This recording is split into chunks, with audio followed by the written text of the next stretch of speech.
Welcome, everyone. This is the Miami Girls Org inaugural episode, and I am so excited that we are here celebrating the release of a really important book that really meets this moment and this time that we are living in. But first, before we get started, I would like to do a land acknowledgement. Everyone on this call presently, to my knowledge, is located on the ancestral and traditional lands of the Miccosukee, Seminole, and Tequesta First Nations. These lands also known as Miami. So we know that it's really important for us to think about whatever conversations that we're having, especially a conversation about gender-based violence, that we not forget that these nation states came to be based off of gender-based violence, genocide of indigenous folks, and the abuse of Black folks in chattel slavery. So let us not forget that these United States are stolen land built by a stolen people. All right. And so this conversation is happening to remind us all that the Miami Book Fair is virtual this year and starts November 15th. And all the same programming is there. We're just not showing up to do it. So lots of great authors are there. Pick up books, pick up conversations. That starts November 15th. Go on their website. They have the ability for you to create your scheduling and all that good stuff. And that's how we're going. All right. So I am excited to be in conversation with Caridad Moro Gronlier. She is the author of Tortura, the winner of the TRP Southern Poetry Breakthrough Prize for Florida, forthcoming from Texas Press in the spring of 2021, and the chapbook Visionware, published by Finishing Line Press as part of its Women Voices series. Hold on a second. Women Voices series.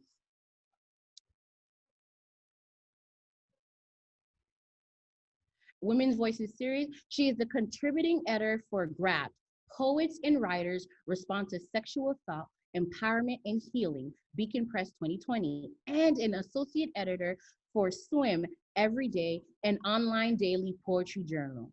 Moro Gronlier is recipient of an Elizabeth George Foundation grant and a Florida Individual Artist Fellowship Poetry. Widely published for her work, has been nominated for 2 Pushcart Prizes, the Best of the Net, and a Lambda Literary Award.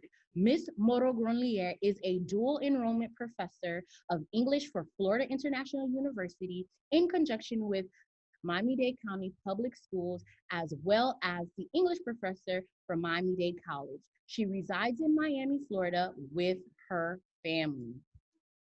So let us get started. And the first question I wanted to ask you, Caridad, is that in the preface, you write, the collection illustrates how the humanity inherent in literature can mirror the humanity that we hope to find in the law, our judicial system, our democracy, and the world at large. I thought it was beautiful. It was a beautiful compliment to what Dr. Anita Hill wrote in her essay about how the works of Ntozake Shange, Toni Morrison, Alice Walker, and what it did for her as a Black woman lawyer, that it helped her to recontextualize and humanize the world in a very specific kind of way. So I wanted you just to expound more on what you wrote in the preface and what Dr. Anita Hill said. It's almost as if you two were in conversation. Could you tell us more about that? Well, first of all, thank you so much for having me. I'm really excited to be here with you and to have this important conversation. Ultimately, I am a literature girl. I've been a reader my whole life.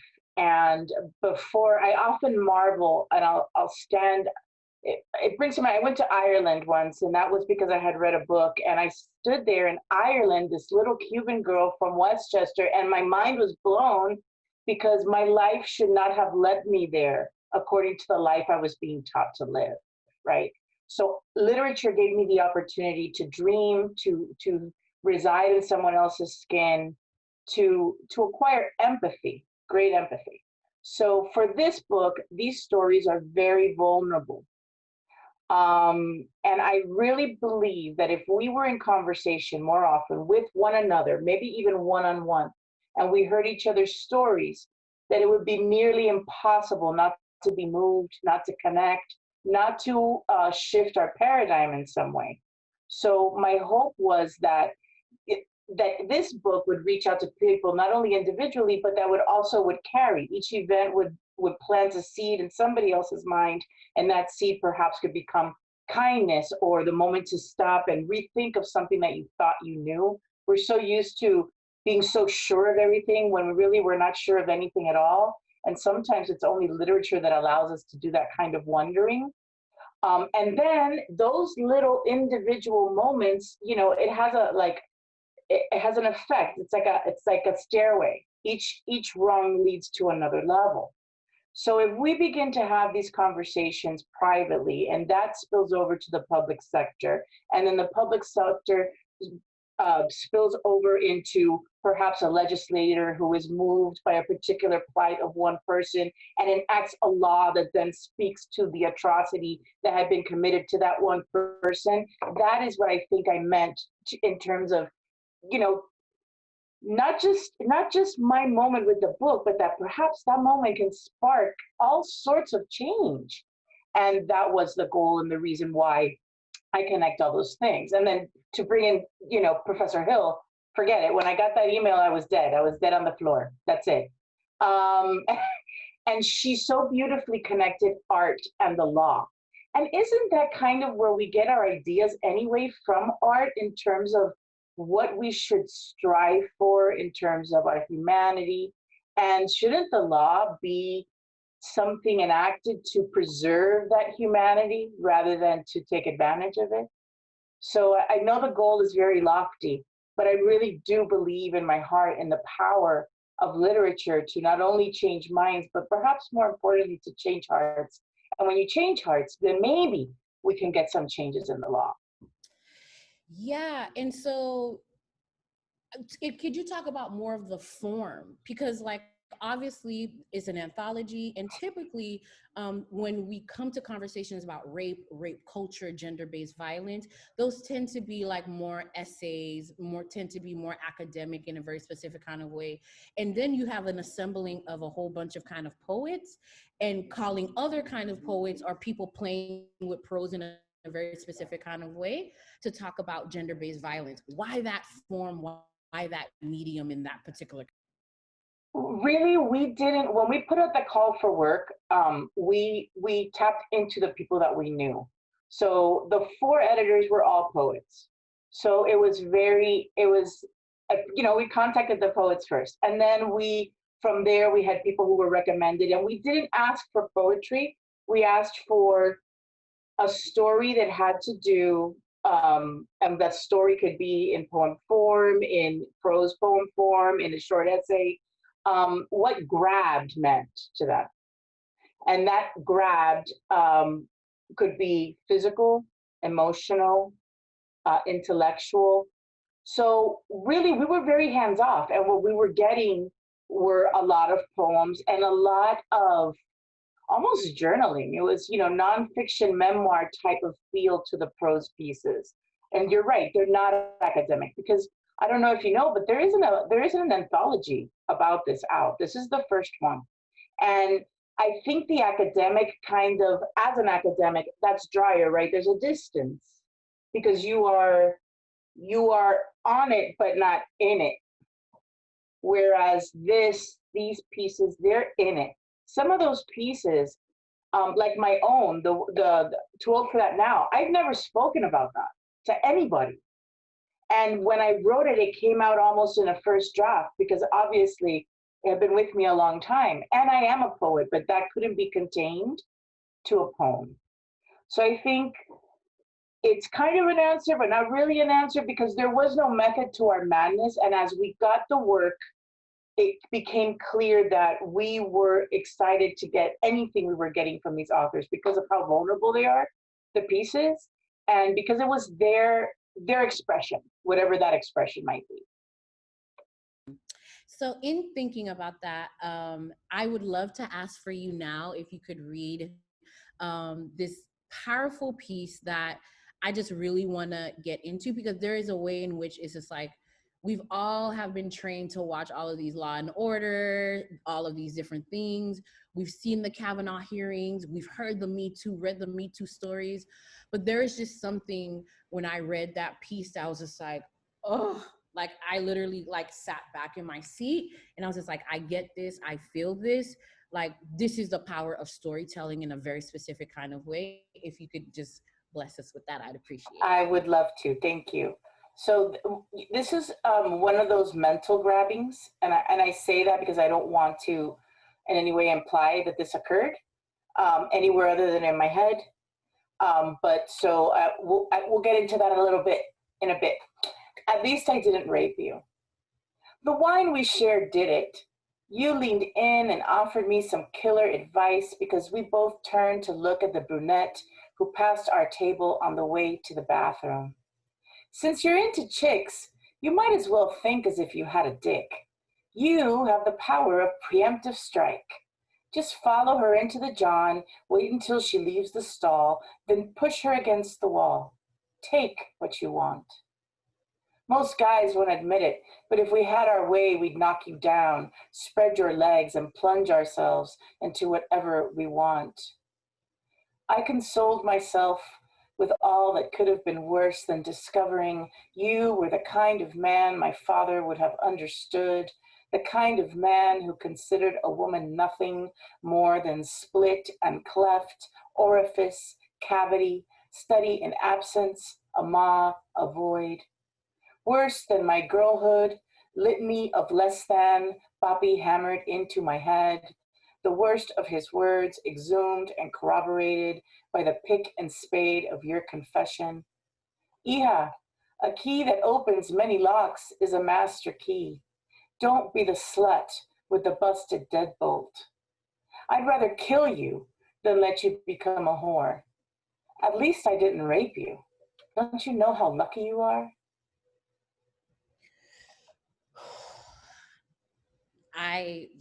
I want to know like how long those words have been living with you, how they informed you, and did the catharsis of writing it shake off a little bit of the grabbiness intellectually? Always. The catharsis of writing is always healing in the end. It was difficult to write also because, you know, your first question just kind of hit me. How long were you living with those words? Decades.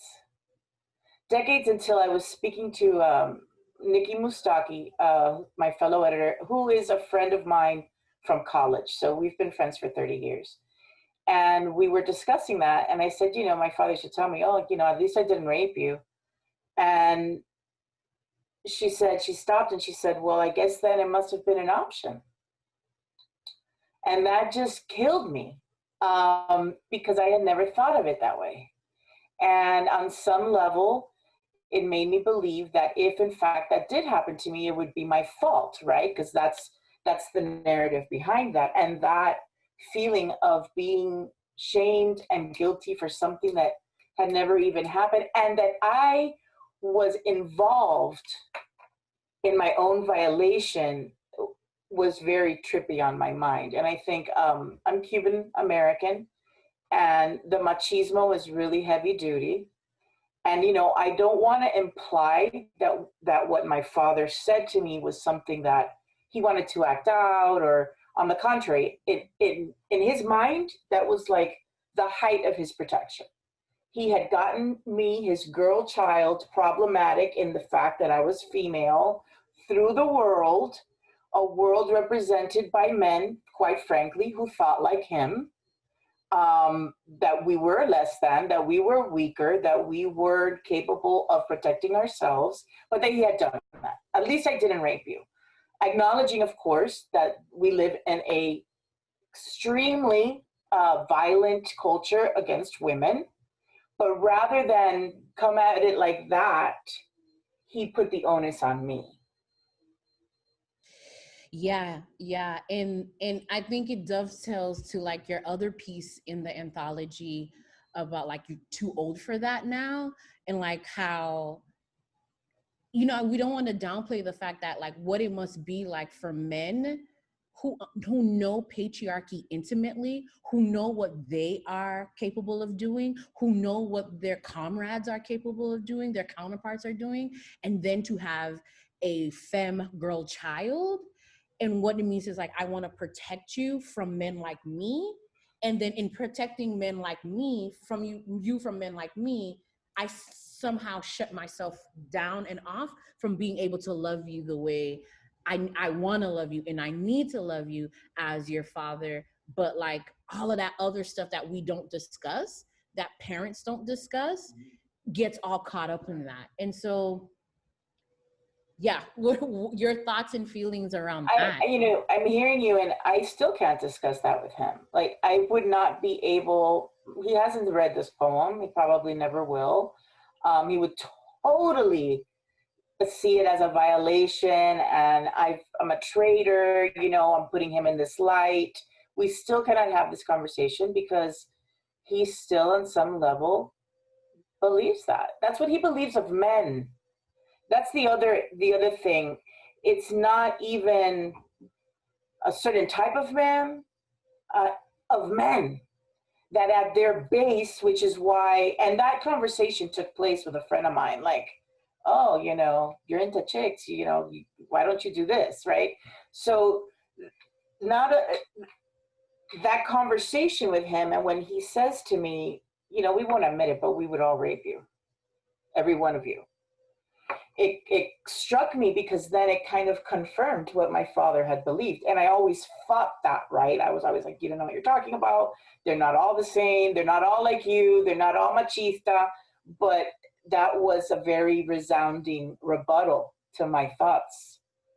And it kind of affected me. But I still can't have that conversation. So going back to your very first question, yes, there is catharsis, but there's always going to be that part in me, right? That's going to want to resolve the unresolvable. Because by this point, my father's in his 70s. I'm not going to change that. Although he would think himself a feminist, because the one thing he did do, and I give him a lot of credit for that, is that he encouraged my reading. And he encouraged my intellectual development, very much so. I didn't have a choice, right? Maybe he didn't like what I was reading, but he never censored what I was reading. And for a man to come from his culture that was highly progressive and highly supportive of me as a human being with my own ideas and my own thoughts. So on one hand, he made me the girl who would question. But on the other hand, he wouldn't answer because I don't think he still has the answers himself. Mm. I just want to say, I think it's beautiful how you humanize your father. Like that's just really important. And I'm not always sure we're encouraged to really humanize like all of the things that make up our parents, the things that make us up, and that the silence in between, especially for those of us who come from immigrant families. Like there's so much communication in the silence of the things we don't say to our parents, the questions our parents don't ask us. And obviously as writers, as thinkers, as creators, how do we make sense of those silences, those big human interactions that are happening within the break, and how much humanity and how much our humanity is wrapped up in that. So as someone rethinking her own relationship with my dad and my Haitian immigrant parents, really appreciate, we don't have enough blueprints and enough language for what does that look like in praxis, to like sit with all of it and make sense of it and be with the catharsis and be with the fact that there's a lot of this that won't get neatly resolved. And yeah, like right. that grabbing, yeah. That's part of the grabbing, right? That's, and if you're grabbed hard enough, it leaves marks. Mm-hmm. And those marks aren't always, they go away. A bruise won't hurt for a long time before it's gone. You are the poet, yes. So in thinking about the bruising and the markings, like when did you first become aware of your gender and sexuality and how it made you a target for being grabbed? Oh gosh. From the time I was a young girl, it sadly and ironically, the only place I was allowed to go unchaperoned was the library. And I had a library within walking distance of my house. So they would actually let me walk. Back in the day, they would let me walk to the library and I could be there all day and nobody would bother me, right? So one evening I was there. My father was on his way to pick me up. It was nighttime.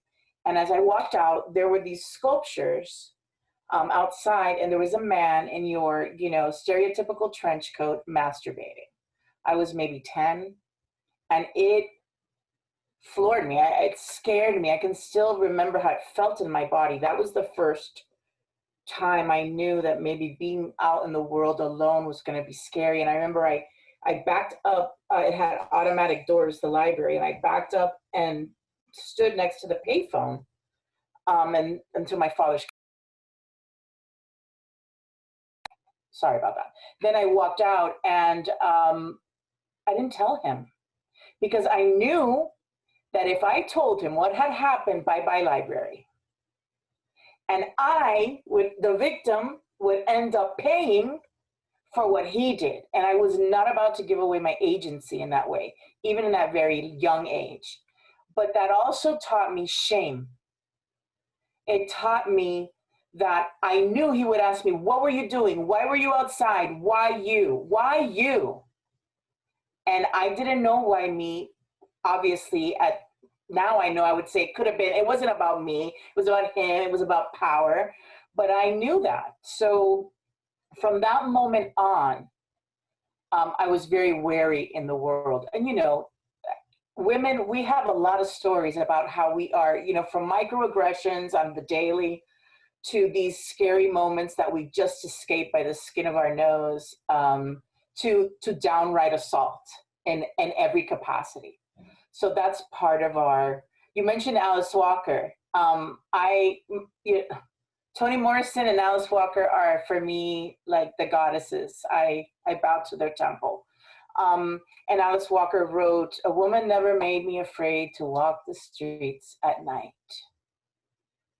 And that's that moment at the library at night, that was my beginning of understanding that.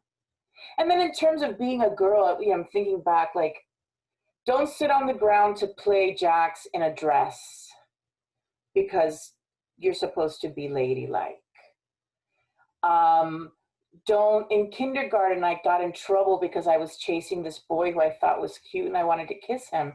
And that brought a beat down in kindergarten.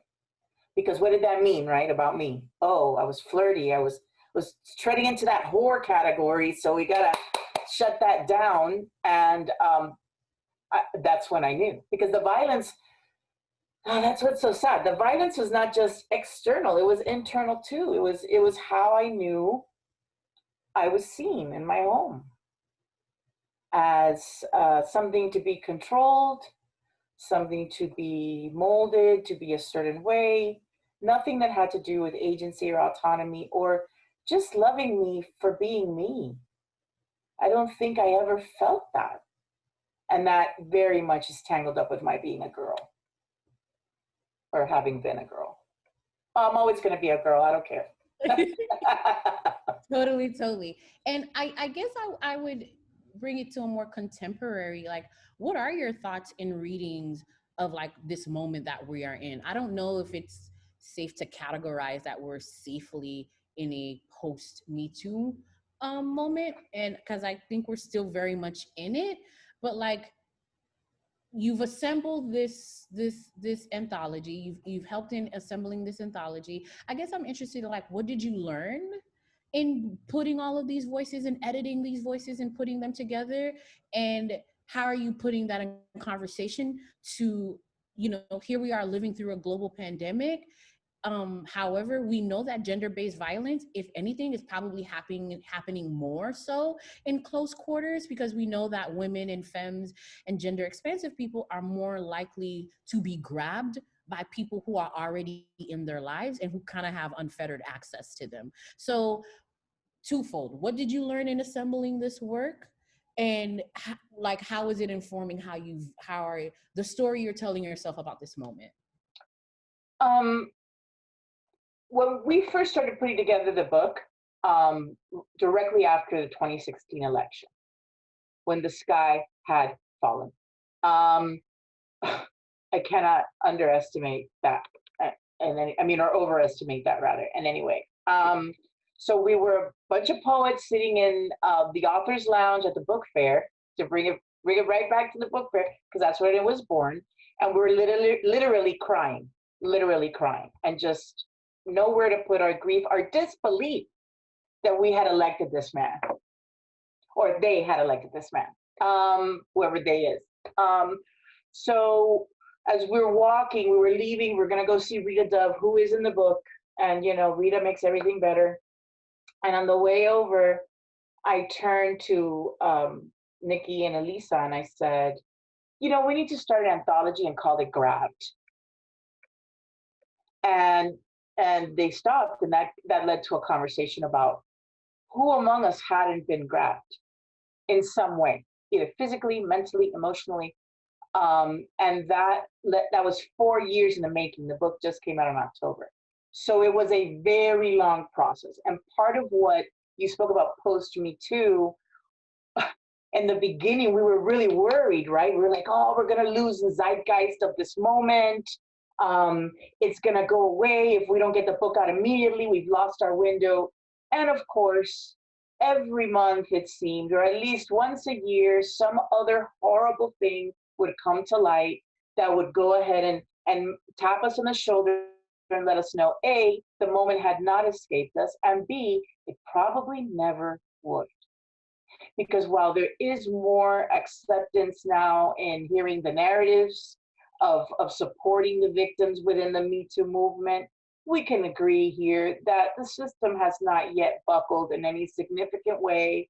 It continues. Jeffrey Epstein was or the prosecutor, Alex Acosta, was just exonerated because of the sweetheart deal that he made for Jeffrey Epstein.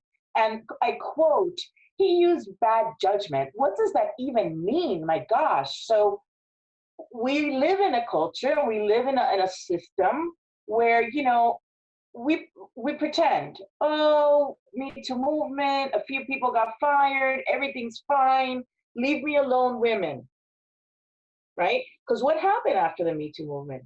We were getting too uppity. Men were scared because just anybody could accuse me. And all of a sudden, they shifted the narrative, which was yet again another assault, if you ask me. So what we learned is that this is ongoing and systemic and endemic in ways that we had not imagined. What was the second part? What did you learn assembling this? What did you putting all of these? Oh yeah. Yeah. Okay. So originally, after that Rita Dove reading, we were going to just have it be female and female identifying writers. And then we were speaking, because again, we were mad. We wanted this to be like women speaking to the patriarchy. But then one day, Richard and I were talking, and we're telling him about the project, and he was instrumental for us in getting the word out and granting us a level of legitimacy, if you will. And his generosity and his graciousness from the beginning of the project, I can't oversell it. And he said, I never realized what it was like to be a woman until I came out and I went to a gay bar. And all of a sudden, I was being grabbed and touched and caressed and fondled, whether or not I gave consent. And I thought, this is what it's like for you all the time. And when he said that, it clicked in my head, and I realized, oh, well, we need to expand our scope, right?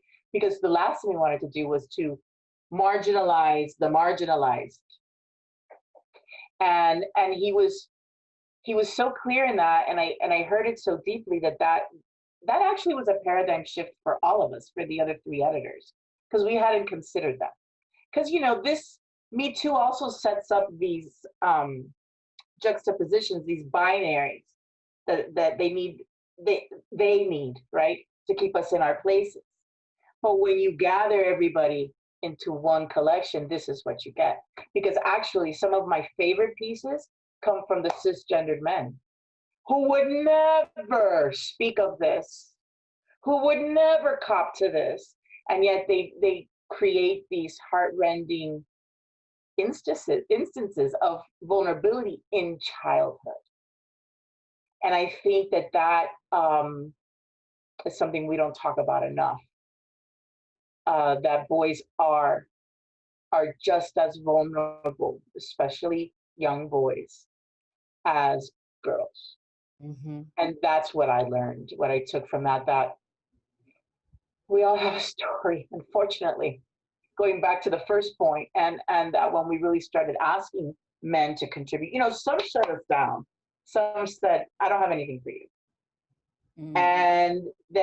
And some said, I don't have anything. And then they came back and said, well, maybe I have some. Mm-hmm. So it was really, it was very emotional. And, we'd read the pieces and they sit with you, they'd stay with you. So that I learned that doesn't matter the gender, it doesn't matter the expression, trauma is trauma. And we need to hear all the stories. Mm-hmm. Mm-hmm. Yeah, I that was definitely my favorite part of this anthology. It was reading from the cisgender men, reading from the gender non-conforming gay men. Richard Blanco's piece in particular about being a kid and thinking about like what happens when men, little boys, know the truth of who they are, but because they live in this patriarchal machismo kind of society, you hate the one that is comfortable in their skin. And so your internalized homophobia like pushes you to be homophobic in your violence towards someone else who is totally like, heaven forbid, too relaxed and too in their truth.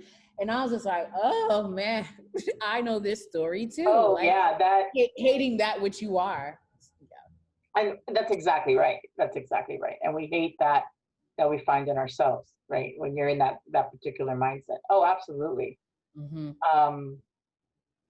Another one that just put me on the floor was Javier Zamora, mm-hmm. and arriving to this country and pretty much being, violated.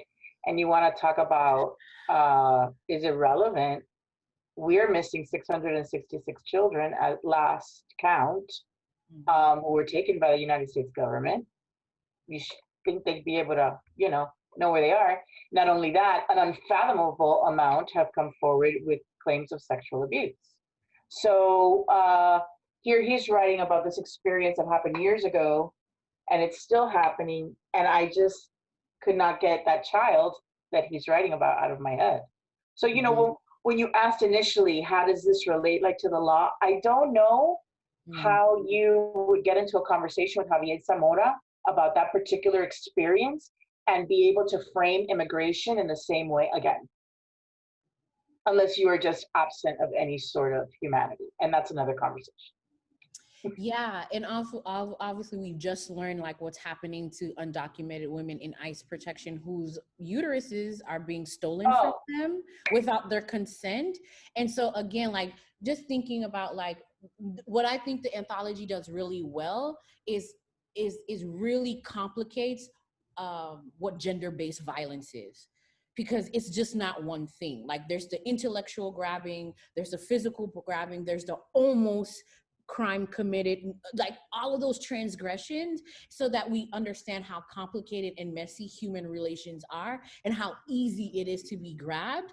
And so I think this is what the anthology does really well, and that some people that is, away from news, hard news in a very specific kind of way, like the stories, the things, because it's just like all of those of us who do engage in sexuality, sex, all that other stuff, we know we've been in situations where it's just like, whoo, that was a close call. That was a close call. And why so many of us have stories of close calls, or why do so many of us have stories of, and it happened. So just thinking about the capaciousness, the bigness of gender-based violence, and the immigration in and of itself, that particular story really shows like why this needs to be resolved for various reasons, because it is a big purveyor of sexual violence on undocumented people and Oh, children. absolutely. So I wanted to shift a little bit. Okay. I would like to know, like, how is your hyphenated experience? How does it inform your writing? I think you have a really interesting story in regards to, like, you're a Cuban American who came from LA to Miami. Like, that is a very interesting migration, right? Your people didn't arrive to Miami first and foremost. So just thinking about, like, what was it like being an LA Cuban coming to Miami? Obviously, you've been here for a really long time. And what is it like living within that hyphenated identity? How does it inform your poetry, your writing, and the way you see the world? Oh, I live on the hyphen. I do. I straddle the hyphen most of the time.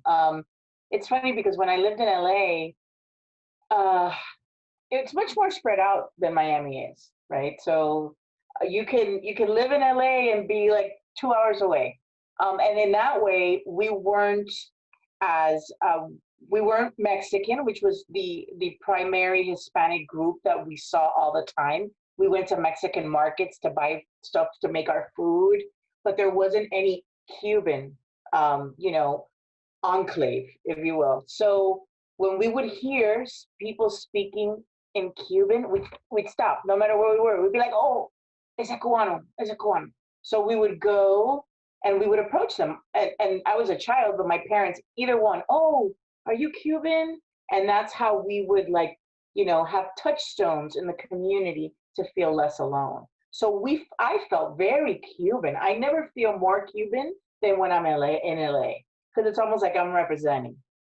When I moved to Miami, everybody was like me. And as you can see with some of the votes that came out of the Cuban American community, that meant that we thought we were white, right? We thought we were the ruling class, and that was incorrect. But we didn't know that then because we were so insular. It was my cousin going to Berkeley. Imagine that, Cuban girl going to Berkeley. And we talked about it the other day, and I thanked her, and I said, because she was the first one to introduce to me that I was another, that I was of color, that I was not represented by the patriarchy. And at first I was like, what are you talking about?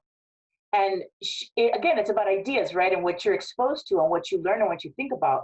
And that question, she dropped that question on my plate and she challenged me. And I was responding in my father's voice. But because we were speaking, actually having dialogue, right? She changed my entire paradigm. And then I started to realize, oh, well, wait a minute, we have to re-examine this. So again, there was another shift in the whole Cuban American idea and experiment. It informs my work because I write very much about my life and my upbringing, because I am so different from who I was meant to be. I grew up to be an English professor. I grew up to be highly educated. I did not marry my high school boyfriend. I did not end up being straight. I have a wife and a beautiful son and a home and a family that should never have happened being gay, right? So although I reside in the hyphen, I kind of chip off pieces of it and I make it blurry, because that's been my experience. We mentioned my book that's coming out in the spring, and that tortillera means dike in Spanish. Okay. So yeah, so and more, and not just Spanish, like Cuban, because in the book, the first poem of the book is all the different derogatory names for lesbian. And so by titling my book that, I'm claiming the term so that I can disarm it. Yet again, another thing that I was just not expected to do. When that book drops and my grandmother sees, and my grandmother's 94 years old, God bless her, she's still sharp as a tack. When my grandmother sees tortillera on that book, that's going to be a moment. But very close to my grandmother, and it's not. I'm out everywhere. You know, everybody knows they love my wife. It's not an issue, at least not that is expressed to me, to my face. And they have been always very kind, very accepting, and loving of my wife. But the microaggressions exist and remain, and that's part of the hyphen too. It is. People ask me. I was married for 16 years before I divorced my son's father, and people love to ask really personal questions. I don't know what it is about that you come out and all of a sudden your business is on everybody. Yeah, tell me this. When did you know? What'd you do? Okay. So when that gets me so upset that I lost my train of thought. Yeah. What was I saying? So You divorced?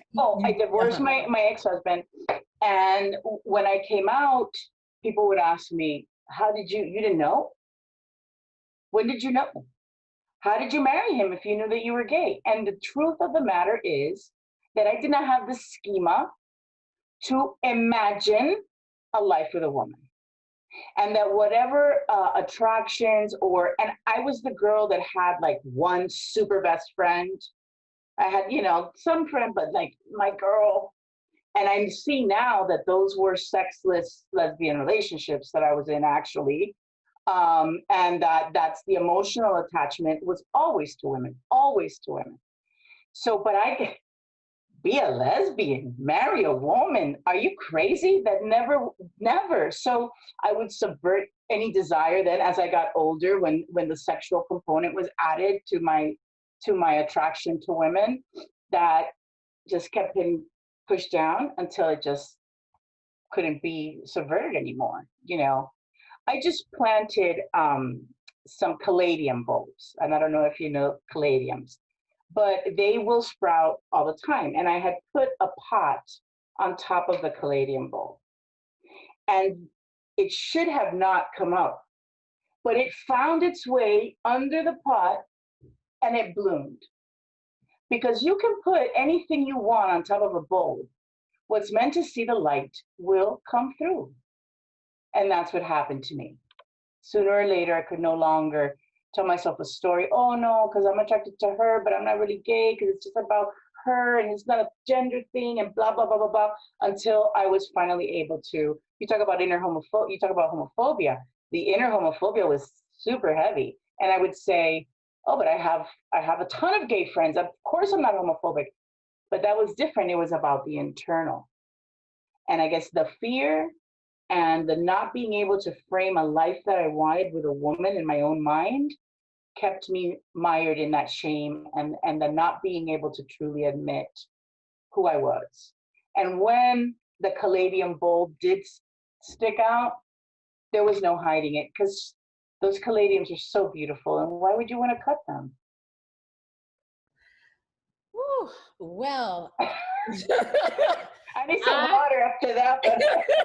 I understand what you just said, but okay, so you said this twice in conversation. So how does a Cuban American writer find herself in Ireland, find herself as an English professor, finds herself divorcing a man after 16 years? What was your caladium bowl like? What were all the things that led to you being able to do that, to really sprout? Because I think that's going to be really important. I don't know when we put this into the world, who's going to like take hold of this, and like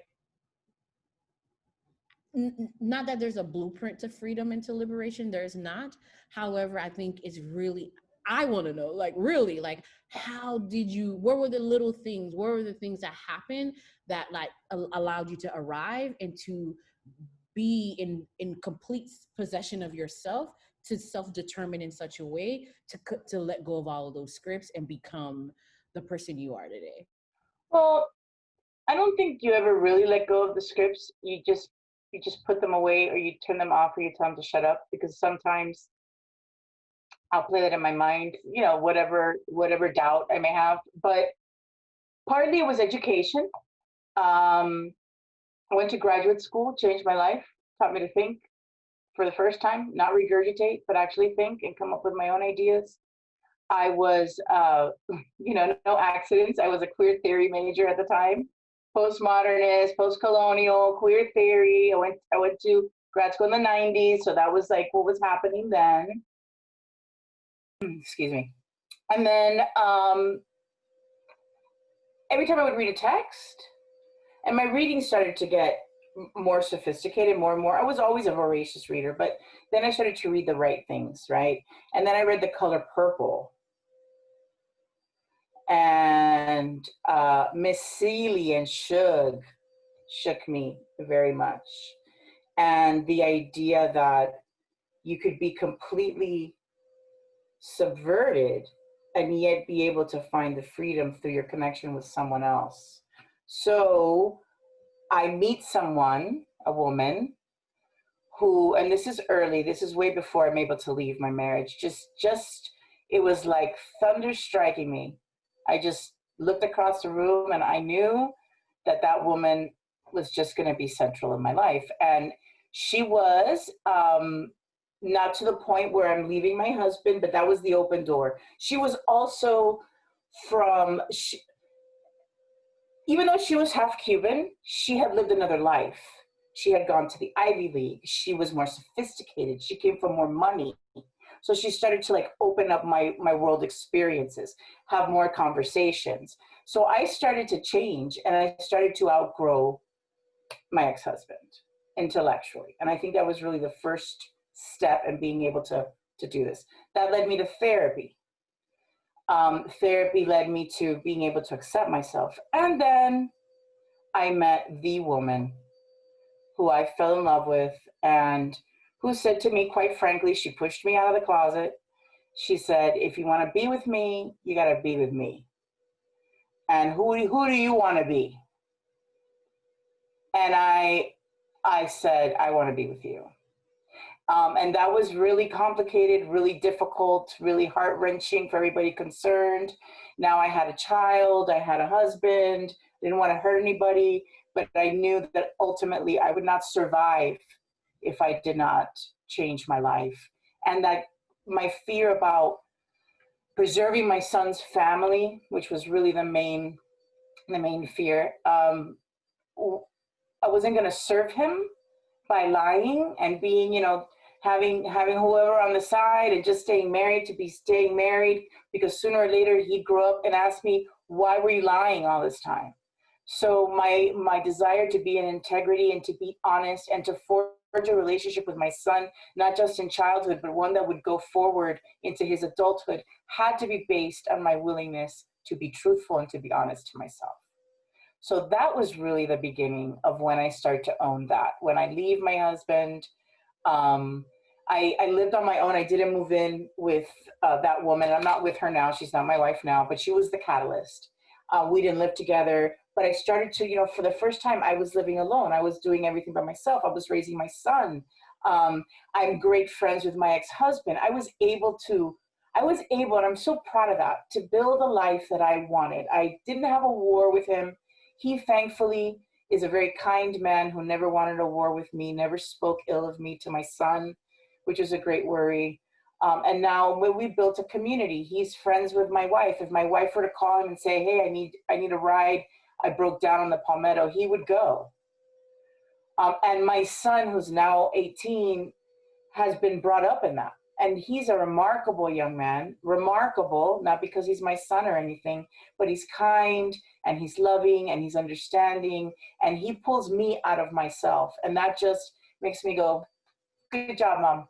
Because all the fears that I had ended up being just that. They were just fears. And when I took a leap of faith, I also showed my son how to be true to himself.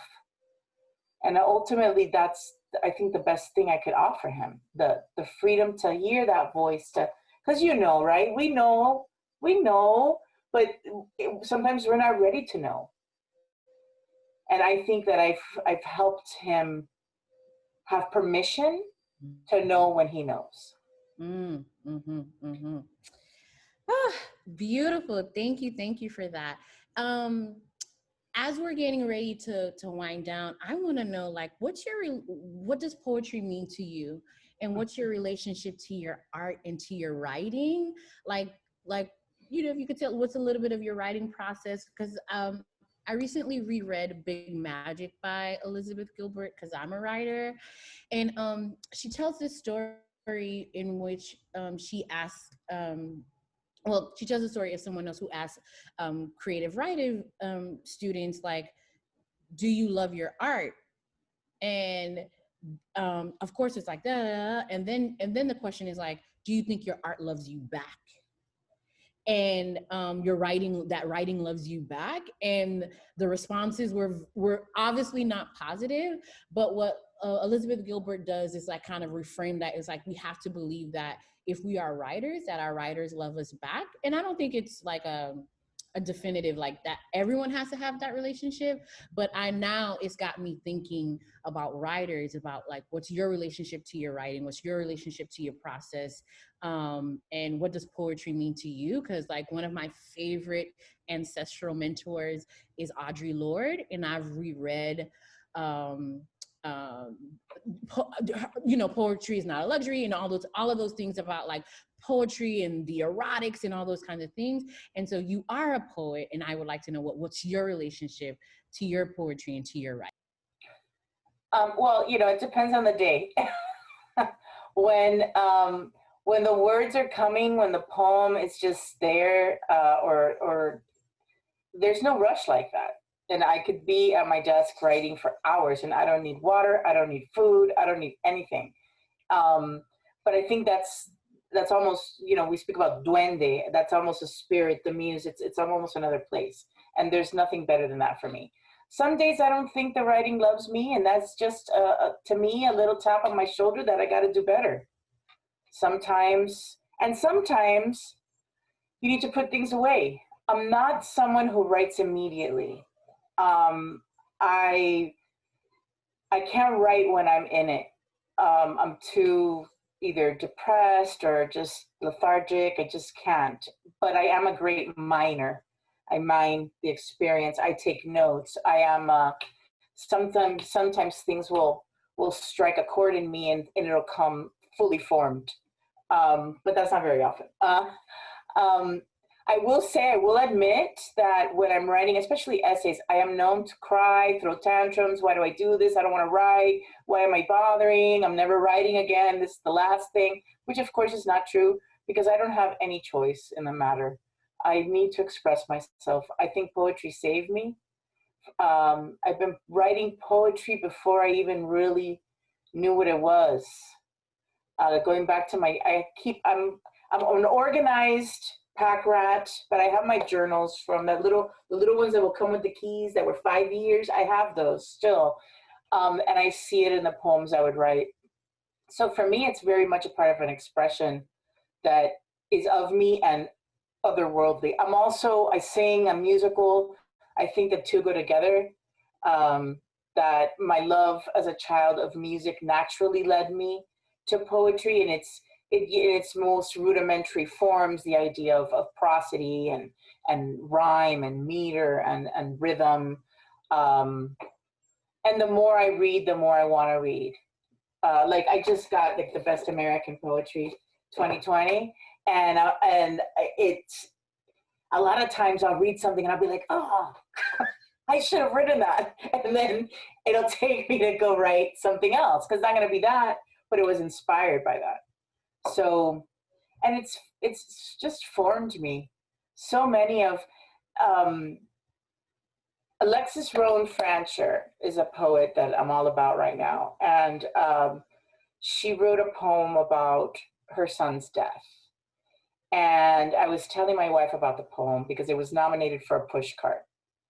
And before I've even stopped talking, I'm weeping, I'm crying, just remembering the poem and the lines. The last line is about how her son visits her, she can't sleep, and he puts his baby blanket on her, yellow, and he says, "Sleep now, mama." And that's "sleep now, mama," like just even saying it right now, I could cry. It hit me like a fist because I get that, I feel that, what would I be if something were to happen to my son, right? And to me, that's poetry. That one line, that woman's grace of taking her pain and turning it into something beautiful. Wow. If only the world would function that way, right? If we could take all of the ugly and just rewrite it in a way not to diminish or discount or even deny the sorrow, but to be able to find some sort of beauty, a path forward. So you can sleep now, mama. Wow. What else could we want? Beautiful. So my final question to you is, what is, currently bringing you joy or delight during this global pandemic? This, this.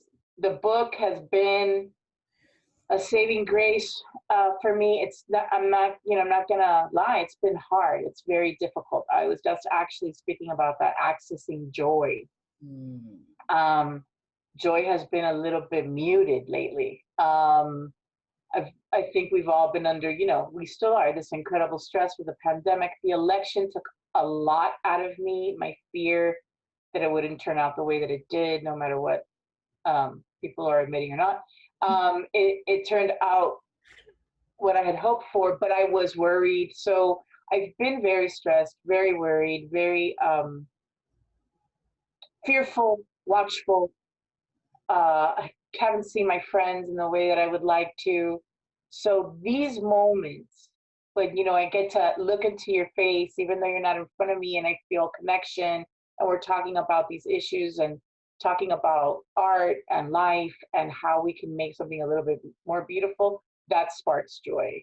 Um, writing something, if I do get to, now this is post book, right? So once you go through all this, and then my book's coming out in February, so I'm kind of without a new project. That's making me a little, but that's really good because it's that oh, I got to get something going, something new, and that will lead to its own joy too. So really, the writing, the talking, the communing, that brings me joy. And my students, and my kid, and my wife. There are little moments. She makes fantastic brownies. She's gonna make them today. That's joy on the list today, girl. Joy today. So I think that, like, going back to like what it is to be a poet, I think that I'm more attuned, I'm more looking out for things in the world. More like, they posted a picture of Stacey Abrams with Jimmy Carter, and they're looking at each other with such respect and love that struck a little joy in me and a little hope. So you never know where the joyful moments are. You just got to be open to them. Mm-hmm. Beautiful place to end. Thank you so very much for being in conversation with me. I appreciate it. Thank you so much for having me. It's been wonderful. Thank you. Thank you. Be well. Likewise.